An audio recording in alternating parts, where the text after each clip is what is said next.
Good evening and welcome to Zion's Banner. We have a very special show. Raymond the Large says he's glad to see me responding to Tovia, but I won't be doing it alone. We've got a special guest. There he is, Jeffrey, spelled with a G, or Goy for Jesus. Now, as usual, I want to get us kind of started and tagged in. We've got a lot of cool resources because Jeffrey has brought some resources with him. And I have the ever popular PowerPoint. And so we're going to be doing some jumping between resources and screen shares. So the first thing I want to do is we always let our detractors speak. And then we are not talking about what we think they've said. You get to hear them in their own words. And so I'm going to go ahead and get that ready to go. I am going to pull up the PowerPoint, though. Why do I do that? Because I just like PowerPoints, and I got to introduce you to my little artificial associate here. There we go. It should have been on slideshow. There we go. From beginning. There we go. And I just want to introduce you to our friend here, Michelle, who will be asking questions during my time. But, that's my style. So let me go ahead and stop the screen share and bring up Tovia. But, Michelle's asking how Tovia gets Matthew wrong. And we're going to see how he really kind of butchers some of Matthew and gets the wrong ideas. And then we're going to go ahead and look at the right ideas, because that's what we want to come away with and understand the difference and how we get to the right ideas by asking the right questions. So let me stop that. Let me go ahead and escape from, there we go. And let's let Tovia make his case. During that time period, you're not going to hear me or Jeff. We're going to let just Tovia do his thing. Kudos to Jeff for getting me these clips so neatly. I'll have to send you the website I used. It's pretty easy. That's good, because I've been using like AVS, and I'm really not very happy with it. So, of course, my son's working on getting me a Mac Track thing here. So let's put Tovia up. I'm going to get him set up here. Okay, let's let Tovia be amazing in just a second here. We want to go ahead and screen share Tovia and go ahead and share the audio. So here's clip one of Tovia in his own words. We don't make this stuff up. This is really him, live and contrived, Tovia Singer.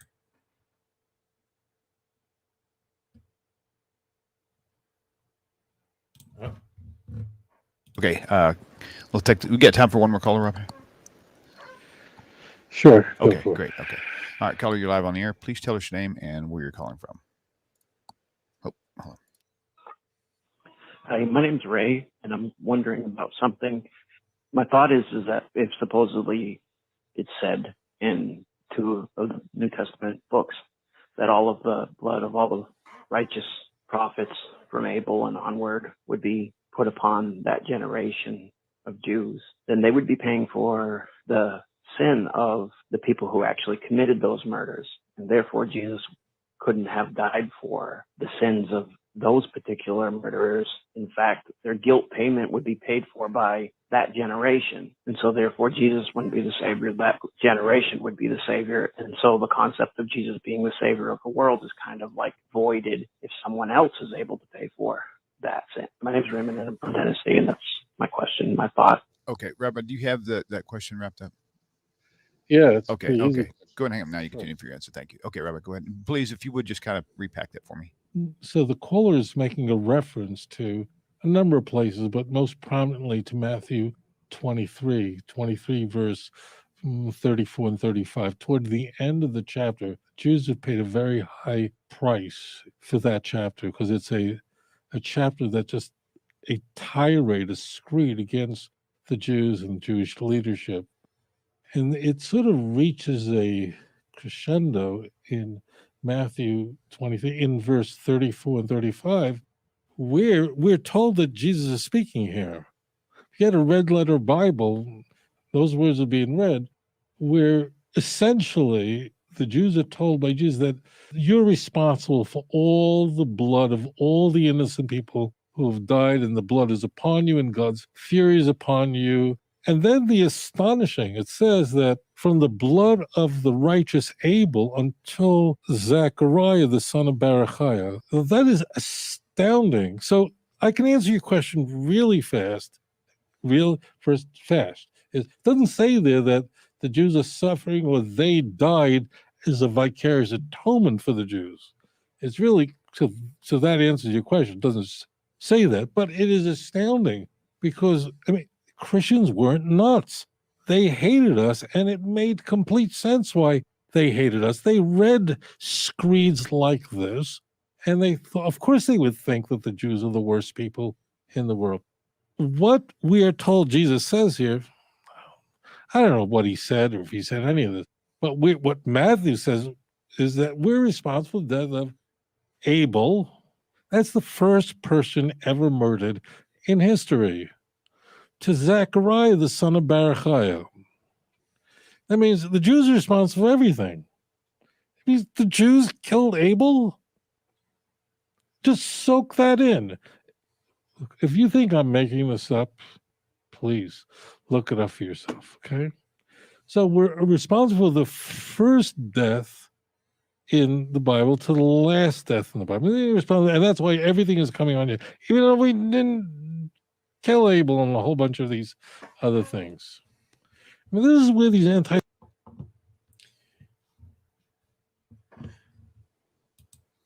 Okay, I'm stopped sharing for a second. There's another clip here with Tovia, but I want you to see that he's making his first case. Now, the guy called basically to ask whether there could still be vicarious atonement as far as Messiah, if indeed the Jewish people were responsible for that. But instead of just answering that, he decides to go ahead and go into this whole thing about mistakes. And you're going to see more of this. And then how poisonous this text is. Now, Raymond the Large is already making good points that are going to be said tonight. And I'll bring those in. But I want to get the second clip so that I can get Jeff on to start dealing with the passage as far as this argument. So I'm going to go to clip 2 just to set the stage for Jeff. He's going to go ahead, and then from there, we'll kind of work it from there. So let me get Tovia up here. Okay, so let me get him up here and get the screen share on here. Okay, don't worry, this isn't too long. You've almost like had your fill of Tovia, I bet, but that's okay. We'll make it work here.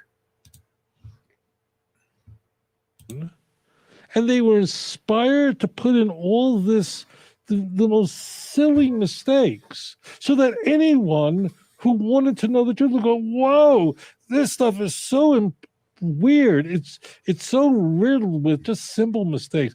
And, someone could have corrected. It's not like Christians had a thing about correcting their books. They corrected them a lot, meaning they inserted a lot of stuff in. The Johannian comma earlier, the last 12 passages of the book of Mark. So the earliest gospel will have a resurrection account. The adulterous woman in John 7 and 8. Believe me, Christians didn't have a problem of playing with their books. Okay, the whole thing where in Luke, where Jesus says, "Forgive them, for they don't know what they're doing." A lot of manuscripts don't have it because early scribes didn't like the idea that Jesus forgave the Jews. The point is, early Christian doctors had no problem of tampering with their own text. I'll tell you something that's even stranger. We often think about how the New Testament altered, the writers of the New Testament altered the Jewish scriptures. Here's the good news of Tovia Singer. Okay, I'm going to let Jeff take it away and give us the bad news related to Tovia Singer as far as this text. Now, I'm going to get out of this thing here so that I can put the resources that Jeff needs. And I'm going to be his legs and arms. Okay. All right. So the first thing you need to know is don't learn textual criticism from Tovia Singer. I just needed to mention that. That's not the point of our conversation tonight. But when he, they're just manipulating text and throwing stuff in any way they feel like. Bart Ehrman doesn't go that far, I don't think so. So don't get your textual criticism information from Tovia. So the main argument he was using, and part of the video we didn't show, was, and I've come to this text mainly through canon issues with Roman Catholicism. So this Abel to Zechariah passage comes into play a lot there. And if you go to my channel, the Goy for Jesus, I have a whole playlist just on Abel to Zechariah, which will go over more information. But so the argument is, in terms of canon, and Tovia recognizes this, is that when you say from Abel to Zechariah, it's like saying Genesis to Revelation. But in Jewish terms, it's saying Genesis to Second Chronicles. So it's kind of it's a bookend argument, from saying all the blood from, the beginning of the Bible to all the prophets from the first prophet to the last prophet who's mentioned in the Bible, who's martyred, are going to fall on your head. So, but what he says is that, okay, so you have Zechariah ben Berechiah. Well, Zechariah ben Berechiah is a reference to the minor prophet, the canonical Zechariah, who wrote the book of Zechariah. And that is an error, because this is the Zechariah of Second Chronicles. And this is also, you'll also see this mentioned as an error in a lot of secular scholarship. So from when you're dealing with Catholics, they don't want it to be the Zechariah of Second Chronicles, because they don't want to have the traditional Jewish canon be because they want to include the apocryphal books, the Deuterocanon, as they call it. And more liberal Christians, theologically liberal Christians, and more people on the skeptical side just want it to be an error. So there's a classic book called by Robert Beckwith. I know his last name is Beckwith. I'm skipping on his first name now. Oh, here it is. Roger Beckwith. This is the book. The Old Testament Canon of the New Testament Church. And it had an argument that went back into Talmudic sources. So what it is, Jeff, if you could bring up Psalm 34. Okay, let me bring my cursor over there. Psalm 34. And I'm going to screen share at that point, okay? Yeah, sure. I'll see it when it's up, I think. Okay. Let me get that for you. Go to Psalm 34. Was there a particular verse in Psalm 34 you want highlighted? I want the preface or the first verse, depending on the translation. Then that shows, so that should be good. I'm going to go to a square screen share. I'm going to float the other panel so they can see it better. Is that okay? Okay, that's fine. I don't need to be on screen or anything. No. I'm going to see if I can make it better for them by floating the other panel. Yeah, I have a face for radio. And a voice for newspapers, so that's fine. Okay. Okay, that'll make it bigger for them. And that should do it. And it should have title up there. Okay. Let me put you into full screen so I can see it too. Okay. So if you go up to the preface, a Psalm of David when he pretended madness before Abimelech, who drove him away and he departed. There you go. That should be better. Okay. So there's a rabbinic practice. I don't know if there's a technical name for it in the rabbinic studies, but it's basically name conflation. And what happens is, and this was, there was a rabbinic scholar in the 1900s named Z.H. Chahez who identified this, and maybe some other people before him. But he's the one Beckwith references. Is that a lot of times, or at least sometimes in rabbinic literature, when you have two people of similar characteristics, so that could be they both are in the same place, they both share similar nature, or they have kind of name characteristics that are similar. You shove the names together to refer to both of them. So what you see here is maybe the first known example of this, at least time-wise, where Abimelech is actually a Canaanite king. So same kind of Canaanite king in the time of Abraham, I believe mentioned in Genesis 22. Achish is the king in, Canaanite areas and Philistine areas in who was where David pretended he was mad before Achish.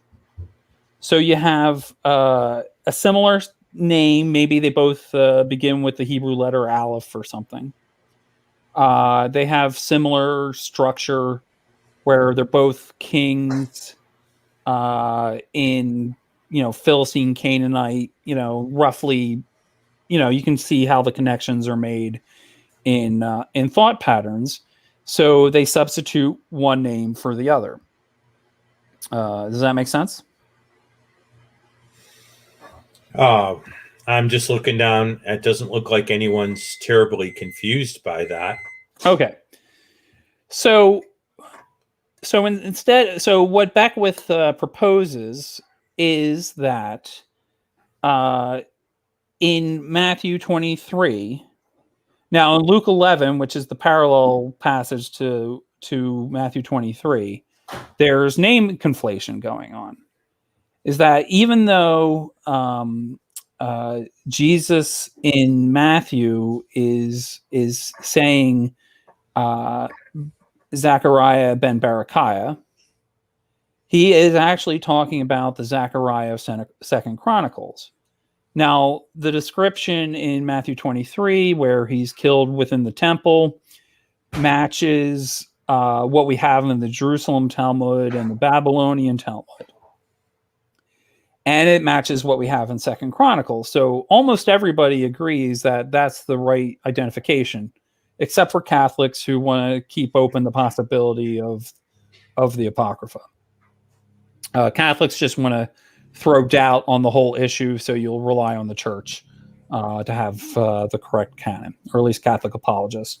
Actually, some Catholic scholars, even the footnotes of their Bible, will, at least in Luke 11, they'll recognize that it's the right Zechariah Second Chronicles. In Matthew, the Catholic online Bible will actually say it's Zechariah the minor prophet. So Catholic scholarship is not quite as conservative as it was 100 or so years ago. Okay, so if you now the coup de grace for Beckwith's argument, could you bring up the Targum of Lamentations?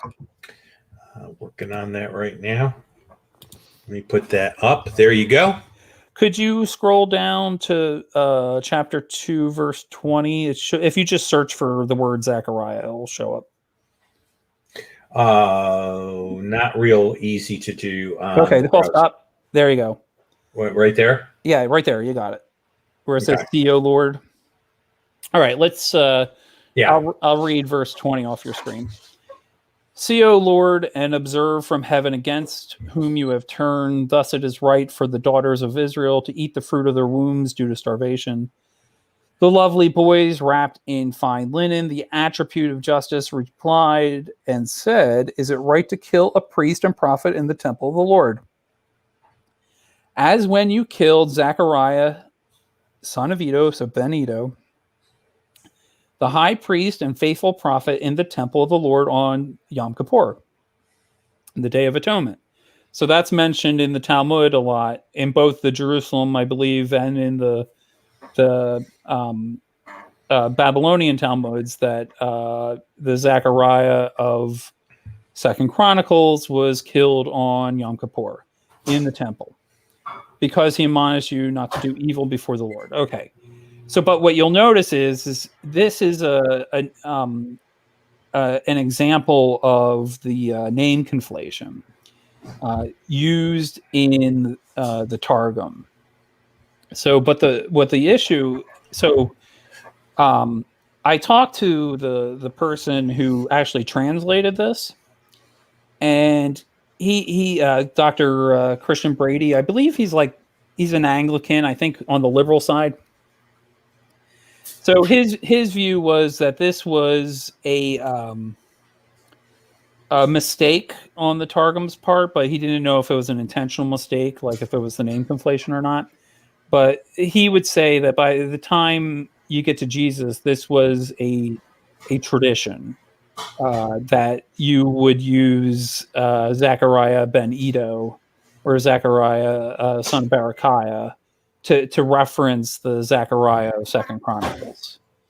So essentially, this name conflation possibility is a very strong possibility because we see its practice back in Psalm 34. We see it in other rabbinical literature for other figures. And then we see it right here for the same exact person in the Targum. So when Jesus is saying from Abel to Zechariah, and in Matthew from Abel to Zechariah ben Berechiah, that it's not a mistake. And Tovia goes on and on and on about how the Lord confused the Christians' minds to put such an obvious error in their own scriptures for anyone who has any intelligence whatsoever that they can find out. But what's really weird is that if he was more familiar with actual rabbinic practice, ancient rabbinic practice, he wouldn't have made this mistake. And I find it hard after 20 some years of arguing. And I know Dr. Michael Brown has mentioned this. Dr. Brown doesn't use this particular argument, and maybe this only came up because of people who are interested in arguing the canon with Catholics like I am. But I don't understand how... I don't want to call Tovia dishonest without knowing he's dishonest, but I find it hard to believe he isn't aware of this Targum making the same mistake, quote unquote mistake. So it shows a little, if he's not being dishonest, then it does show a very big error on his part in just not knowing the rabbinic background of what he's talking about.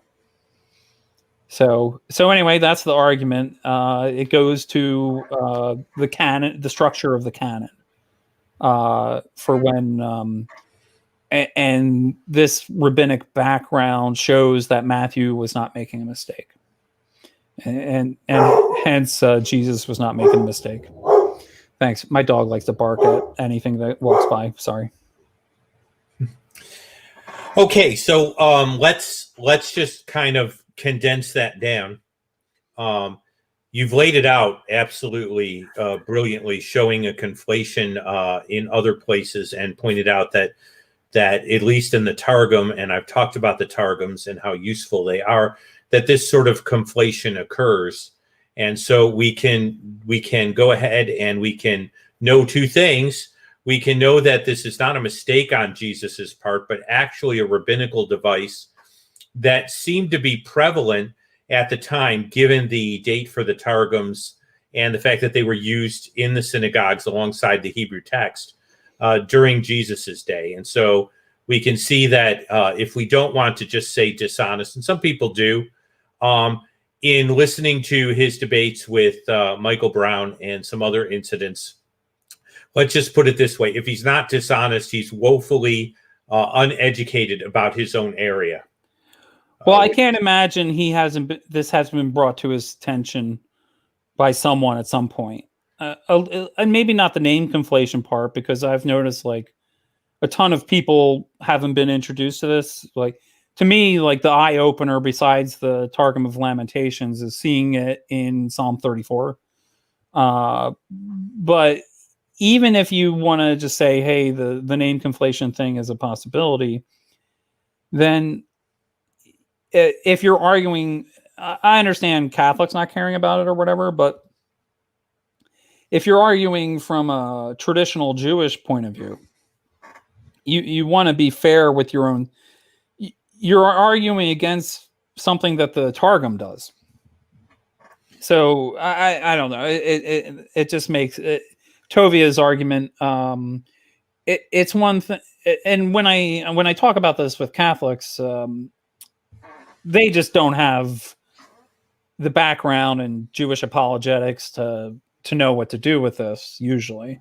But I just have a hard time believing Tovia hasn't run into this before.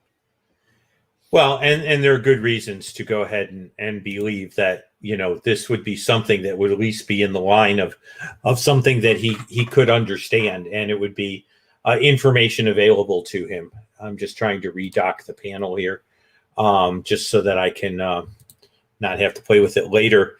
Let's talk about some of the other things, because there are a few things Tovia does that he almost always does that aren't directly related to textual criticism, but they aren't very legitimate either. And so I'm going to bring up my stuff here. Now, if you want more stuff on textual criticism, and I have to admit that, I had to do that in seminary and some of that stuff, I usually go after a few other things. Feel free to go to Jeff's Goy for Jesus. You just look it up on YouTube. Probably most of you are familiar, but what I want to do is I want to put a plug in. I really appreciate having as a, being on as a guest. And, I'm willing to do that with other people. I love the cross-pollination dialogue thing that goes on. Yeah, I'm not into empire building. I just want to expand the kingdom. I don't care who gets, clicks and whatever. So let me, and I appreciate that. Now Raymond the Large made some great comments, and see, when you guys make great comments, you are the community here. And so I'm going to go back up.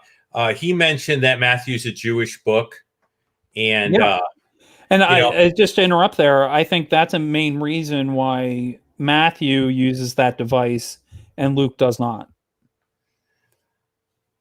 Why? And that makes sense. It makes sense. And you're going to see those scribal traditions. And so now I'm going to speak as a Jewish guy. Jewish people don't necessarily know that when they're listening to Tovia. So you understand that the average Reformed Jew is not going to have this background.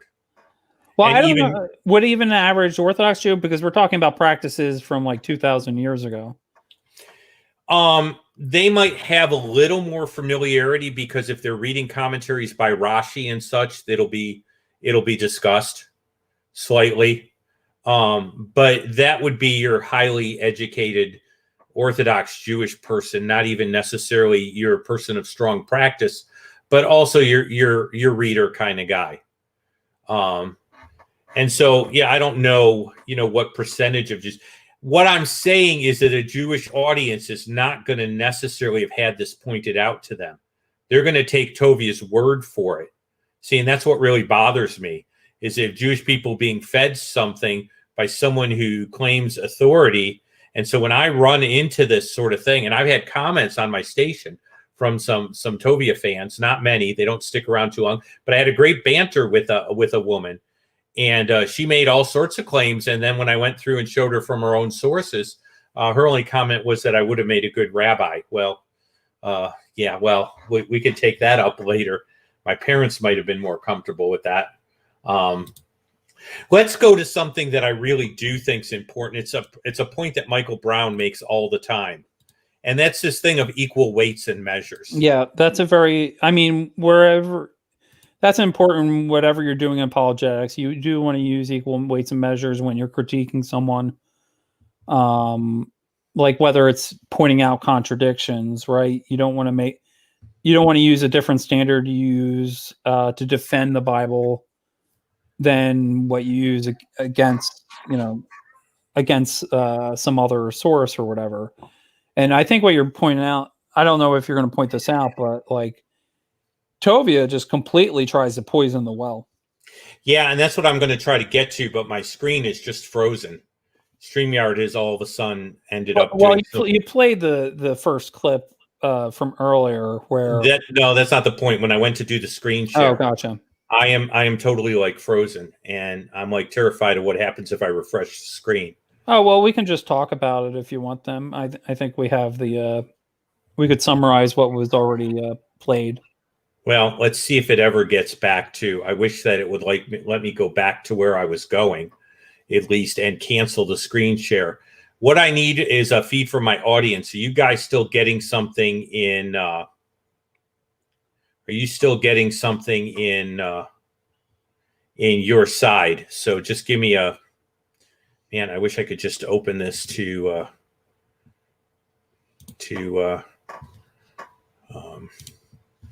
I just shrunk it down to see if refreshing it will help.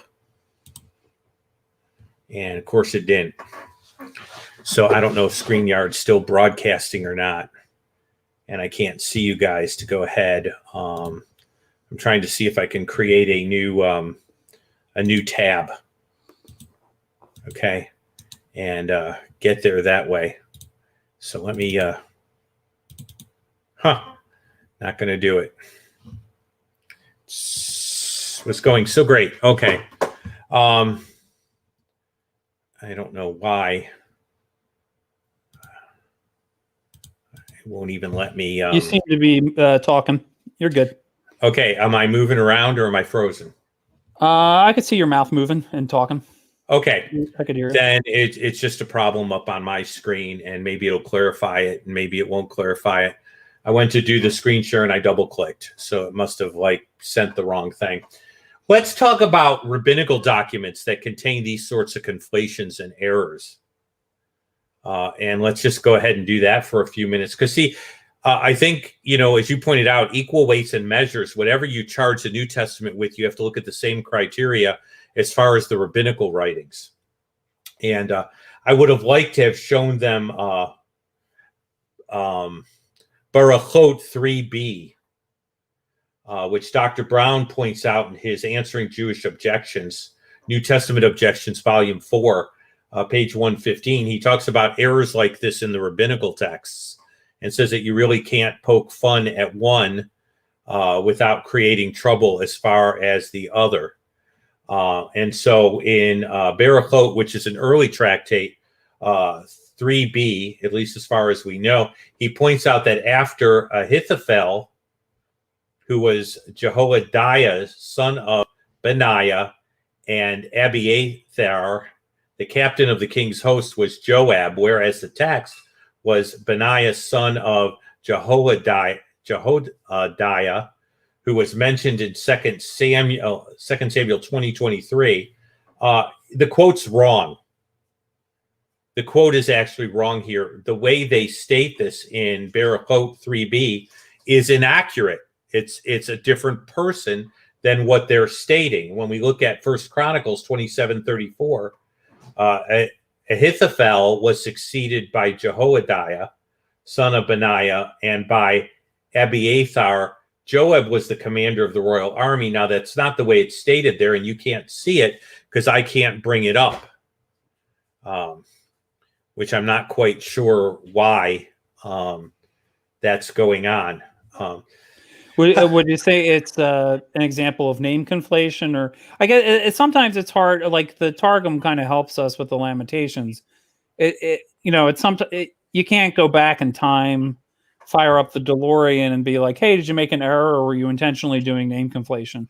Sometimes the name conflation, like in Psalm 34, is more obvious because Achish and Abimelech are similar names and similar positions and similar areas. So you can It could be, and I'm not working as much on why it happens. My point Right, is yeah. that what he's charging the New Testament with, you would have to charge his own rabbinical writings with. And that's not the only Right. place that this occurs. And that's why I kind of wanted it. You have the same sort of thing going on. And so his point is, why didn't the Christian doctors just go ahead and fix their documents? Well, why did the sages of Israel make such blatant errors too? If you're going to go ahead and say the New Testament you should run away from because of these errors, I would argue the same is true as far as rabbinical Judaism. You should be running away from rabbinical Judaism on the same basis that that he uses. Right. No, I agree there. He's not using equals weights and measures at all. Yeah, he's creating a standard that he doesn't want to apply to his own writings. So, but even more than that, like with the Targum from Lamentations, it's not, we have the same exact reference in rabbinical literature and in Matthew. Right. I'm not so much analyzing why it happens. I think you did a good job with that. Well, no, I'm saying not just why, but it's like that. It's not just like, okay, let's say the rabbis did a different name or a name conflation or even an error somewhere else, but we're saying this exact switching the Zechariah from Zechariah son of Jehoiada of Second Chronicles and switching him for Zechariah ben Iddo is exactly what Matthew and the Targum do. It's like the same exact person and the same exact switch. So I can't think that's coincidence. So he would have to argue against the Targum. Yes, and that's my point, is that he has no problem when rabbinical writings do it, but he has a terrible problem, when it's the New Testament. And why the double standard? Because I don't like one and I like the other. Well, I guess it also gets to a question of his honesty. Well, see, that's also the issue. And I can't. Again, I don't want to accuse.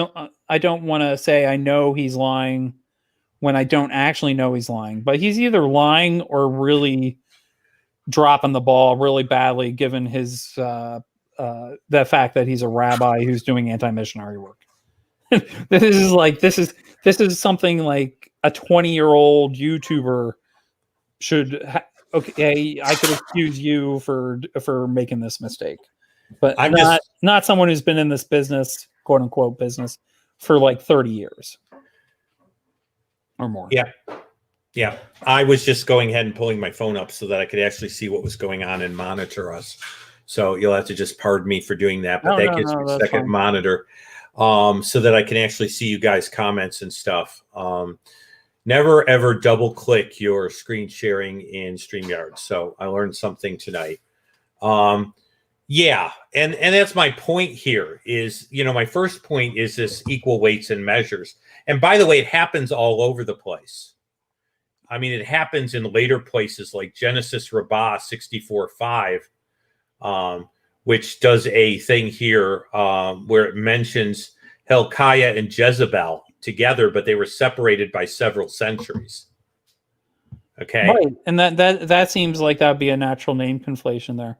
I should mention, just, this is like a little bit of a tangent, but there's a alleged, well, let's say just a Bible difficulty that Bart Ehrman likes to bring up, which is Jesus in Mark chapter 2 mentions Abiathar the priest or something like that, or in the time of Abiathar the priest, I think.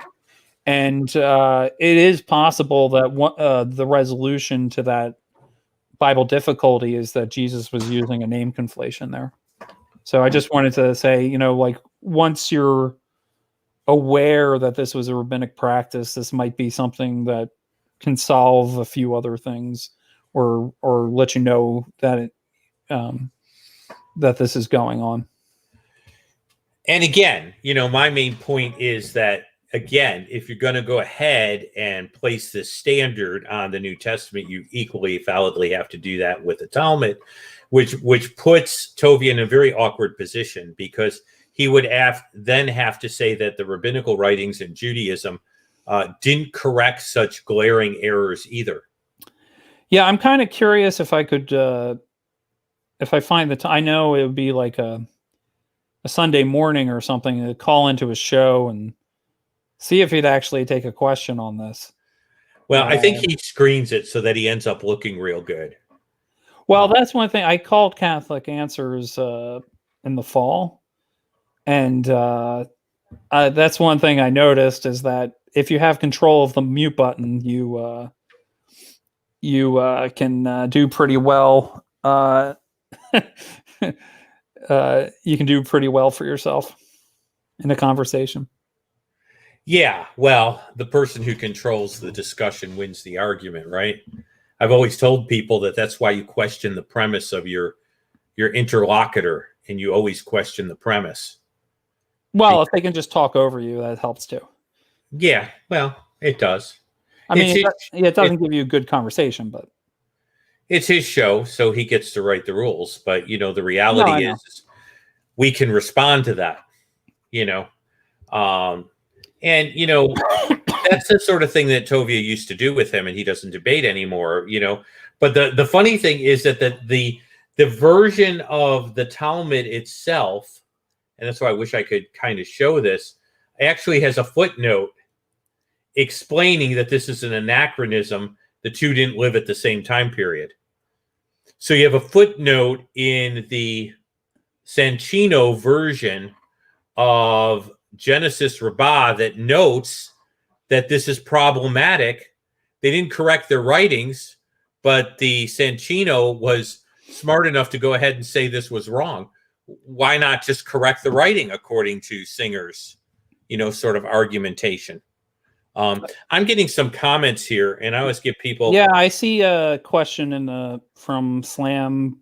Yeah, which I'd really like to deal with. Slam, normally I just post this so everyone can see it. Yeah, I don't know if that's a registered nurse or right now or what that is, but she's absolutely wonderful. She asks really tough questions, and we have a blast with the questions and the back and forth. She says the original name conflation, a mistake which was repeated elsewhere, such as the New Testament. So I think she's asking whether this got into the New Testament because it was something that existed in other places. Okay, so I would say that the name conflation is intentional, and it is also a common practice. So when it was done in the Targum, I don't believe it was an error. And when Jesus did it, it was a common practice at that time. Now, Dr. Brady, Dr. Christian Brady, who, if you read an English translation of the Targum of Lamentations, you are reading Dr. Brady's work. He did it for his doctoral thesis. I've read the pertinent sections about this section in his doctoral thesis, and I actually talked with him via a private message on social media. He is of the belief that, and again, I think he's theologically liberal. So that's where I put him on the spectrum. He is of the belief that it was an error for the Targum. When he says an error, he doesn't mean it was unintentional. It could be name conflation, but he just doesn't know 100%. He just doesn't know if it was name conflation or an error, is what he would say. But what Dr. Brady would say is that by the time Jesus used it, and this is, again, in correspondence with me, that by the time Jesus used it, it was a common practice.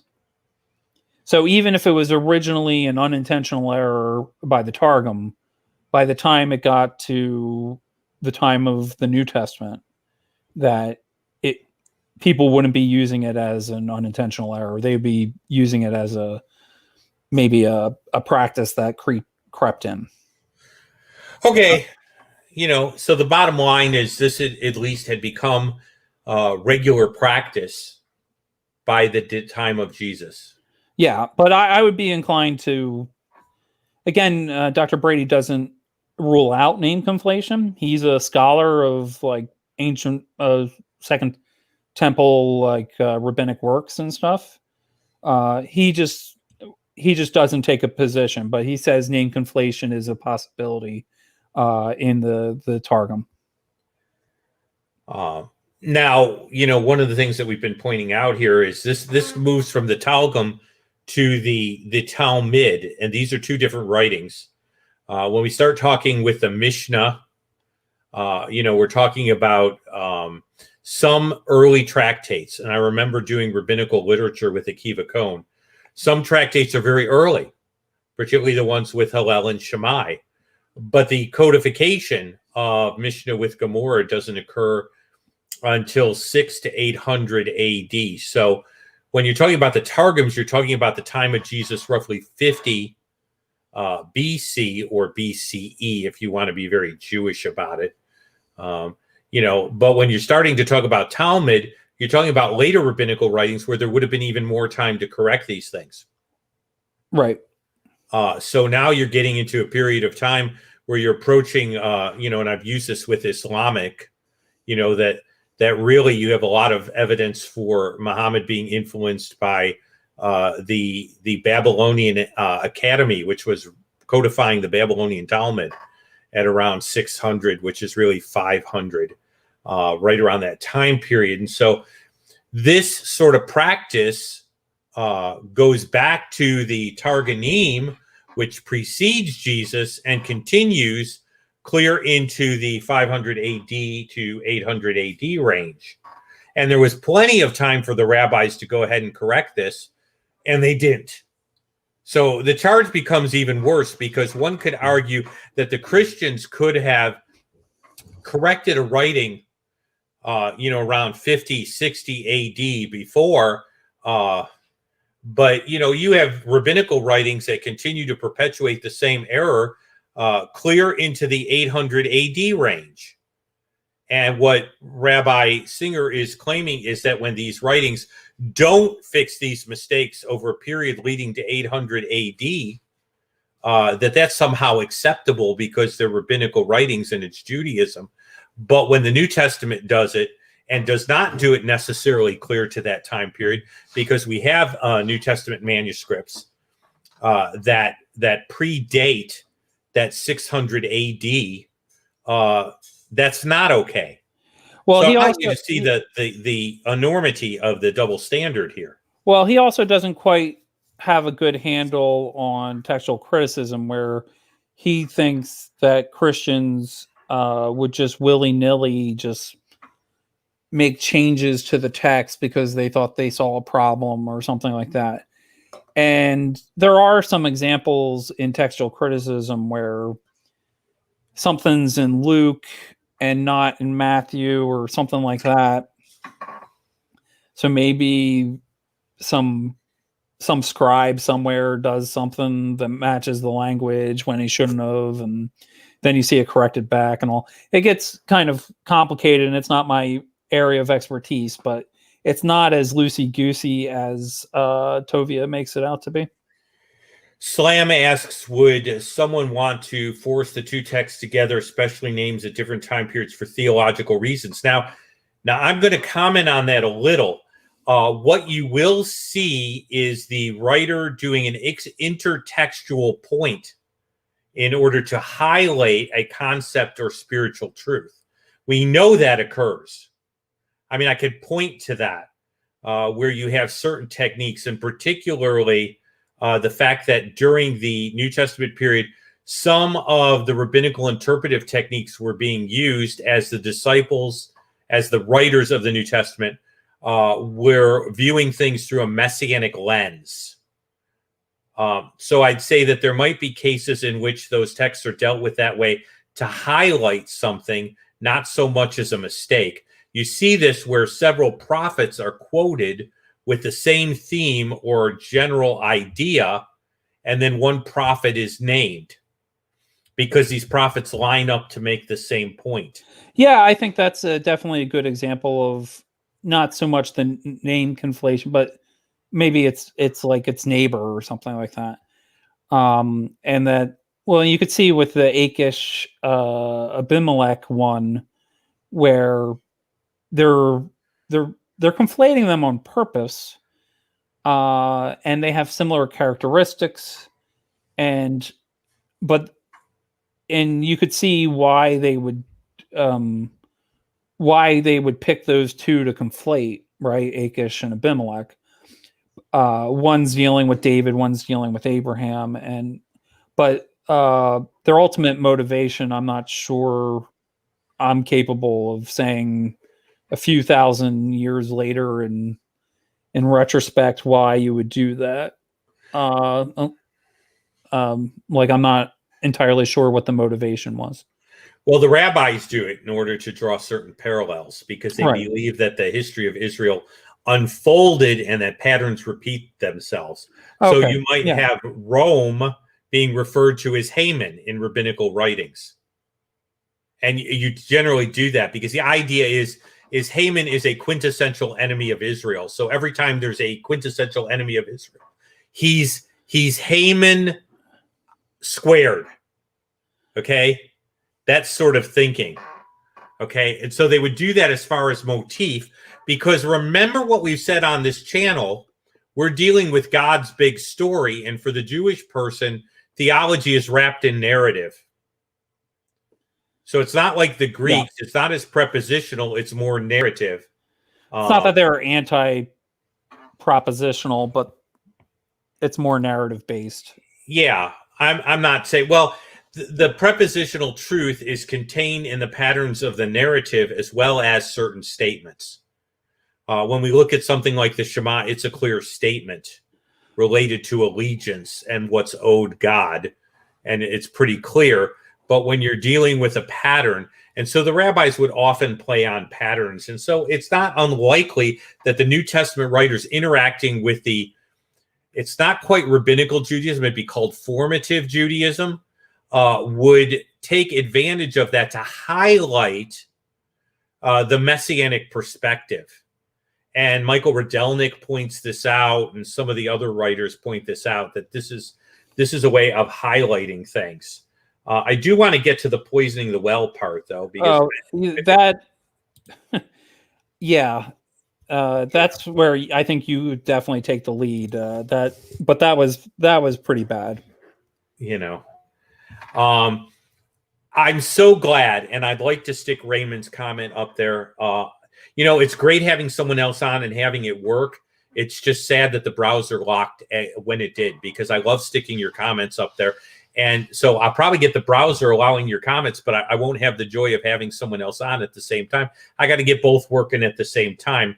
The cool thing is we're still transmitting. So, StreamYard has scrambled to make this work. Let's just go into the poisoning of the well. Raymond the Large said Matthew as far as a Jewish writing. And this is something that Tovia repeatedly does. The man ignores history, which is irritating to me because I have a love of history. Yeah, he recently did that with a virgin birth video where he kind of ignored that Luke was associated with Paul. Yeah.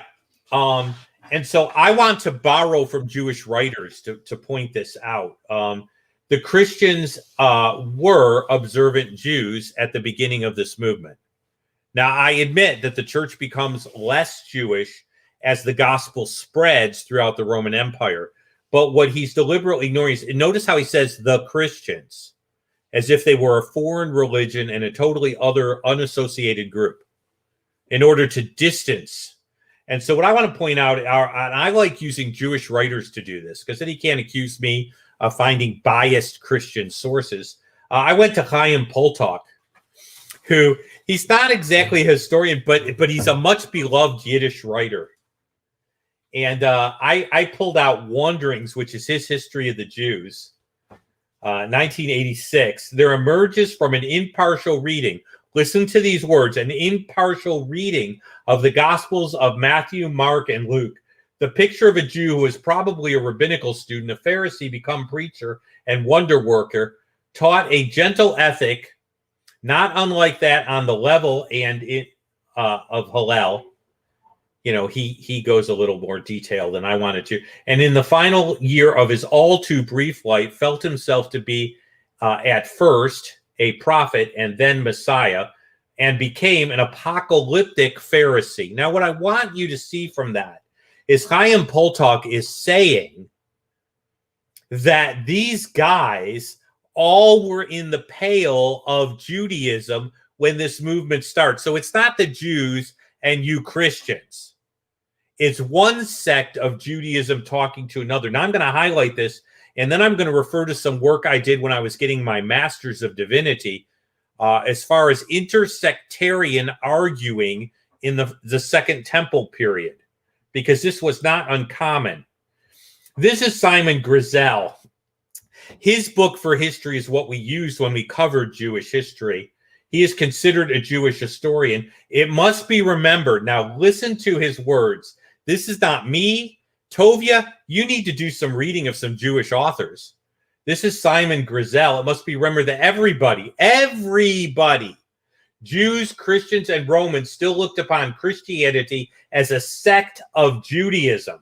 Page 172, A History of the Jewish People, Simon Grizel. And guess who published this? I love who published this. You want irony? This was published by the Jewish Publication Society of America. So at no time during the writing of the Gospels did anyone, including Judaism itself, look at Christians as anything other than a sect of Judaism. Tovia, we're talking about disagreements between two sects of existing Judaism at the time. If you're going to put this back in its historic perspective, when these writings were written, you need to put this back in its historic perspective.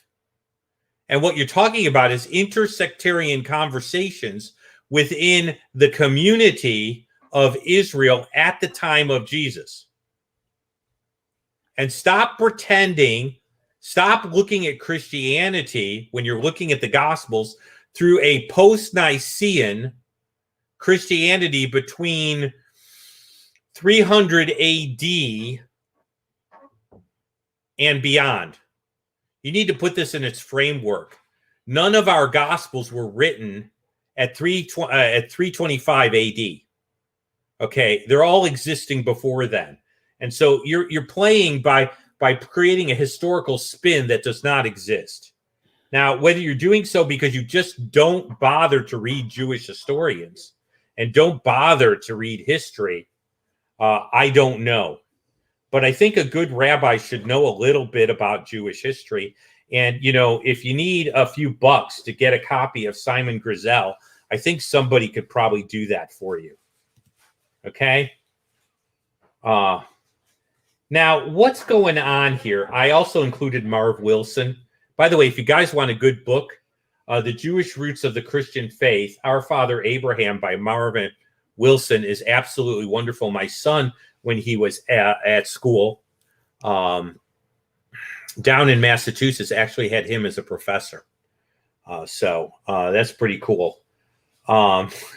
He makes two comments, you know. He comments that the Jews were referred to as the sect of the Nazarenes because they followed Jesus of Nazareth, the sect. That's Acts 24:5, where the Jewish leaders are actually, Paul is saying, which they call a sect. So Paul is saying that Judaism recognizes their movement as an aberrant sect of Judaism. And then, you know, the discussion of Hebrews is all within the context of inheriting the promises and the legitimacy of what was considered to be a sect of Judaism. Yes, it was considered heretical, but it was a heretical sect of Judaism, not a foreign religion that was come up with by Constantine, which is the way Tovia always presents Christianity, and it's not legitimate. And so when I'm talking to a Jewish person, they start to say this, I say, look, I want to share something with you may never have thought about before, but the New Testament is actually a Jewish writing from the Second Temple era. And you need to understand that this is Jewish writing too. In fact, our professor Michael Radelnik pointed out that it needs to be stressed, even to an unsaved Jewish person, that this is a Jewish writing. Now, some people have caught on to this. Dennis Pranger recently said that the New Testament came through the Jewish people also. And he's a conservative Orthodox Jew. So, you've got... He's unusually Christian friendly. Well, he is unusually Christian friendly, but he's also being honest. Yes, I'd agree with that. Well, you see, like, I forget, I used a clip of yours a while ago, and begins with a B, talking about the Boynik, or I forget the guy's name, but you always have to separate, and I've learned this in dealing with Catholic apologetics. The academics seem to be way more honest than the apologists. Okay. I tend to see that. So when I'm reading a book from a Jewish academic, they're way more likely to talk about proto-Trinitarian doctrine in Jewish sources and things like that, and the apologists not so much. And you see a similar dynamic when I talk to Catholic apologists, is that the academics will concede way more points and be way more honest than the apologists. And see, what we need to do is be academically honest apologists. Right. Yeah. That's kind of where we need to go. There are a few questions or a few statements in the queue that are really cool. Well, do you want to answer Tovia on... Some of it seems kind of ridiculous, where when Jesus says the blood of Abel to Zechariah, is he saying that they're responsible for killing Abel? No, and let me bring this up. That's why I redocked it, because I knew this would come up. What you have here, okay, it's interesting that Tovia uses the word responsible. I'd say, does the Greek text say responsible? I mean, is that what you have here? You have erchomai, that may come upon you. Probably a subjunctive. Yes, it is. It's an aorist active subjunctive, which means that this is a culmination. You're going to experience the culmination of this judgment. He does not use the word you are responsible or you killed Zechariah to Abel. So, again, Tovia, I appreciate that you might know Hebrew, but what you need to understand is, guess what? Jews in the ancient world during Jesus' time actually were somewhat conversant with Greek. There was something called the Septuagint. So wake up. This is a Greek text, and you need to acknowledge what's being said in the text. The text does not use any word that indicates responsibility. It uses a word that they're going to experience the judgment related to it. Now, Paul says similar things. Okay, Paul says that, they're continuous. Stephen actually says that, you guys have always resisted the Holy Spirit.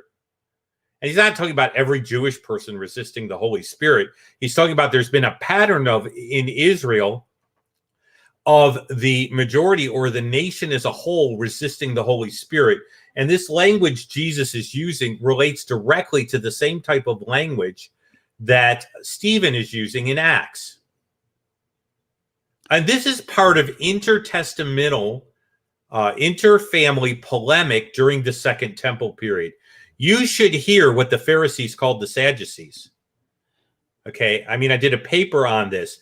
Josephus's language. This sort of dialogue went on between different Jewish sects all the time. It was the historical way of family yelling at each other. Call this Jewish yelling at each other. That's what this was. Okay, this was essentially that sort of polemic. And so the Greek here, using erchomai in the subjunctive, The may is the subjunctive. Okay, it's the mood of possibility, or the mood that something is likely to happen. It's the kind of mood, that this is going to happen, but it's not the mood of you've done this. Okay, if I want to say you killed every prophet from Abel to Zechariah, I would not be using the subjunctive, and I wouldn't be using the Greek word erchomai. Now, so the text doesn't even say that. Now, there's a Catholic apologist who points out, I believe it's in Matthew. Let me go switch my tab. So it says, to the blood of Zechariah, son of Berechiah, whom you murdered between the sanctuary and the altar. So this one Catholic apologist likes to say, okay, it's a contemporary Zechariah we've never heard of because it says you murdered this person. And I was like, no. What's going on here is they're identifying by their actions, by them killing prophets, the prophetic witness in the present, the apostles who will be sent to them and stuff like that, and the first century Jewish Christians, is that they're identifying themselves with all the people who killed the prophets in the past. It's a little bit hyperbolic. I didn't know if you had a different take on that. I mean, we can tell it's the Zechariah from Second Chronicles based off of the identification through the Talmud and stuff like that. So I didn't know if you had a different. I found that Catholic apologist argument pretty weak. No, it's really weak, and the idea is pattern again. You guys have filled or completed the pattern that came before you. Okay, that's very Jewish thinking. All those other guys that were doing it? Well, you just topped the icing on the cake here. Okay, you just put the last layer on the dessert. There's very much what's going on here. But Tovia is so wrong in saying, well, look, this is the cause of anti-Semitism. This isn't the cause of anti-Semitism. The first Jewish believers were all going to synagogue and to temple. I'd say, look, you did worse by kicking the Jewish believers out of the community with the curse against the heretics and adding that to the Jewish prayer book than anything else. And you shot yourself in the foot by doing that. Nobody was leaving you. Nobody was being nasty. Nobody was trying. They were going to synagogue and keeping their ethnic identities. You're the guys who pushed them out. If anything else, you created more of a division than you needed to, simply because you didn't like what they were saying. That wasn't the way to deal with that. So, see, and the same language is used in 36. Okay, will come upon you. Okay, so what are we dealing with for a Greek word there? Now, I would be showing you these Greek words if I could. Okay. But again, Heco is not you deliberately murdered Abel. And notice 37, O Jerusalem. So now he's speaking about Israel corporately, and Jerusalem in particular. You who kills the prophets. Why? Because previous prophets were rejected and reviled by the corporate whole, particularly the leadership. Would there be a similarity, like if someone says like son of the devil, right? In the Bible, it's saying like by your behavior, you identify as, the devil is your parent.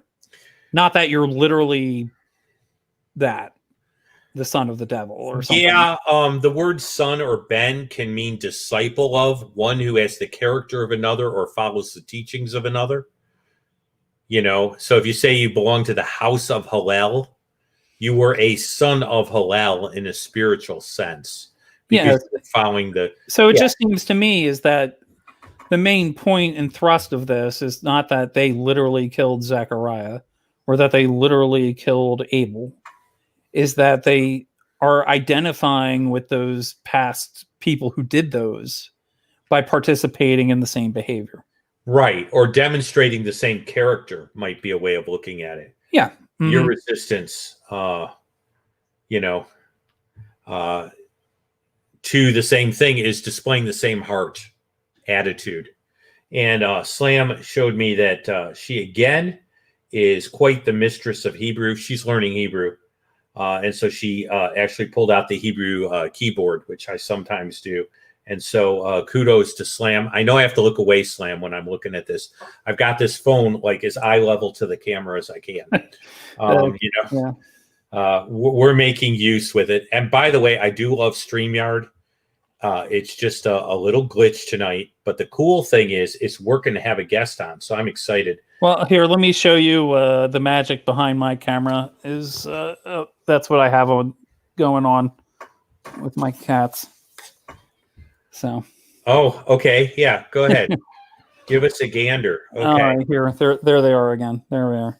Yeah, I have the Inter Sanctum Bat Cave over here, which is just off the kitchen, that I'm working on creating. There you go. So you heard it straight from the cat. You could say you heard it from cats. Just a little humor. Okay. Yeah, they're not impressed with Tovia either, or anyone ever. Well, that is sometimes the nature of felines, so that's not necessarily shocking. Okay, well, it looks like we're getting to that time when I start thinking about dinner, and we really have had a great show. We've gone over. We've had like 12 people have finally come in. I know that's not the hugest number of people here, dealing with some of the folks that I watch, but the main thing is we got an incredible audience. So it's like starting with the 10 apostles. It was 10 guys, but they changed the world. So Ben West has been on. So howdy to Ben West. He says dinner is calling. I bet. I almost want to ask him what it is. What's the temperature in Arizona right now? The temperature in Arizona is like 70 during the day and like 50, 60 at night. But I'm scheduled to go speak in Vermont. We have to, you guys are going to see some broadcast, Lord willing, from the lake house in Newberry, Vermont, because we have to COVID quarantine ourselves before I can speak in Vermont. So Raymond the Large says this was really good. And Ben West says stuffed mushrooms.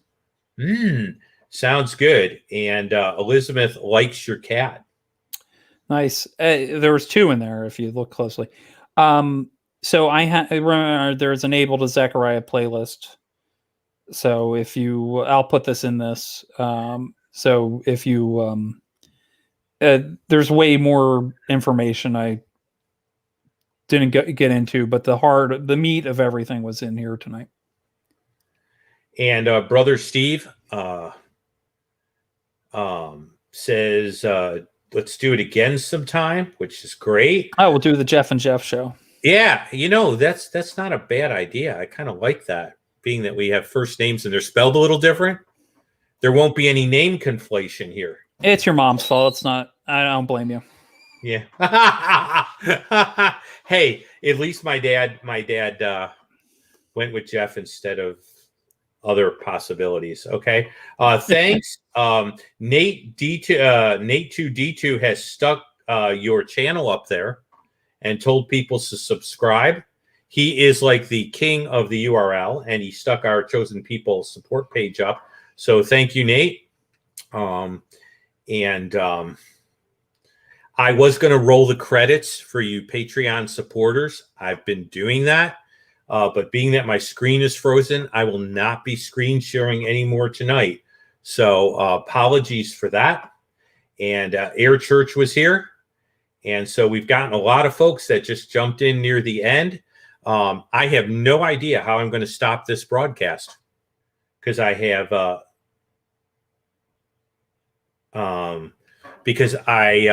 my browser totally glitched. So I don't know any way out of this. But I'm going to say good night. I'm going to thank my guest. It was great having you on, Jeff. Thanks for having me on. maybe we can figure out something in the future. But safe travels to Vermont. All righty.